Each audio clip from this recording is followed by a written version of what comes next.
So, you're thinking about starting a business in California. You see that golden opportunity, right? It's this massive economic powerhouse. But here's the thing. When you go to form an LLC there, there's a hidden price to pay for all that shine. And that's what we're going to break down today. The real cost. Let's dive in. To really get why everyone's so drawn to California, you have to wrap your head around just how big it is. I mean, we're not just talking about the biggest economy in the US. No. If California were its own country, it would be the fourth largest economy in the world. That is just massive. It's a global force all on its own. And what's powering that global force? Well, it's over $4 trillion in what they call gross state product. It's a staggering number, right?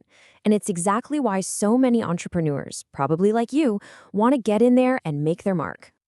And look, this isn't some one-trick pony economy. You've got the absolute global hub for tech in Silicon Valley. You've got Hollywood, the undisputed entertainment capital of the world.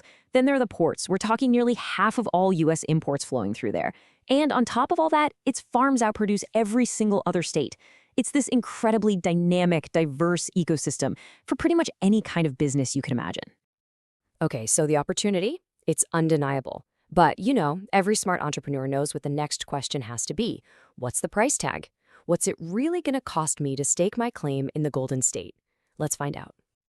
All right, this brings us right to the heart of it, the price of entry. And honestly, this whole story can be boiled down to just two very different numbers. First up, we've got the number that gets everybody's attention, $45, just $45. That's the state filing fee to get your LLC officially set up. Seems almost too good to be true, doesn't it?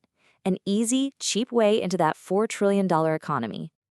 But as you've probably guessed by now, that is not the whole story. It's not even close, actually. And here it is, the second number, the one you absolutely, positively cannot ignore, $800. This isn't a filing fee. This is the mandatory annual franchise tax. And the most important part? It's not a one-time thing. You're paying this every single year. So let's be super clear about what this franchise tax actually is. Think of it as a fee you pay just for the privilege of keeping your business active in California. It has nothing to do with your income. It doesn't matter if you made $1 million or if you made zero. It doesn't even matter if you were actively doing business or not. If that LLC exists on paper, you owe the state $800 a year, period. Okay, so we've got this really low entry fee, but then this really high annual cost. How are you supposed to make sense of that? Let's weigh the pros and cons and come to a verdict. And this is really the fundamental trade-off right here. On the one hand, yeah, you get all the great standard benefits of an LLC. Your personal assets are protected, you've got a flexible management structure, different tax options, all that good stuff. But on the other side of the scale, you have that mandatory $800 annual tax, plus this little thing called a statement of information that you've got to file every 2 years. So this brings us right back to our big question. With this pretty unique cost structure, who should actually choose a California LLC? Who is this really for? All right, let's break this down for different types of founders. Let's say you're a global founder with no actual physical presence in the state. Our verdict? You should probably proceed with caution. That $800 is a really high price to pay every year for what might just be a mailing address. Now, what if you're a Silicon Valley startup? Well, then it's a likely yes. That fee is basically a necessary cost of admission to get access to that incredible ecosystem and all the credibility that comes with it. And finally, for a local California small business, one that's actually operating in the state, it's pretty much a yes. That tax is just a standard expected cost of doing business there. Okay, so let's say you've weighed all this, you've looked at your profile, and you've made a decision. What's next? Because choosing your state, whether it ends up being California or somewhere else, that's really just the beginning of the journey. Seriously, choosing a state is just step one. After that, you've still got to figure out compliance, you need to choose the right partners, and you have to understand all that fine print that comes along with it. And navigating all that complexity is where having the right information becomes absolutely essential.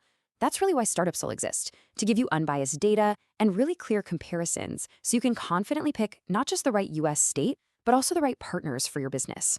It's built specifically for entrepreneurs, especially for you folks who are outside the US. We're talking about giving you the raw data, not just fluffy guides, clear comparisons of costs, benefits, and risks. This is the critical info you need so you can confidently choose not just the right state, but also the right partners, like your registered agent, who are going to support your business for the long haul. So here's your path forward. It's simple. 1. Get the full data picture. 2. Compare all your essential partners side by side. And 3. Make your decision with the kind of confidence that only comes from being truly informed. Look, whether California's high cost is a worthy investment for you or a major warning sign, that really depends entirely on your specific business. The only wrong move here is an uninformed one. So, to get the data you need to build your business on a rock-solid foundation, head over to n.startupsole.com. Because really, what's the true cost of starting without having all the facts first?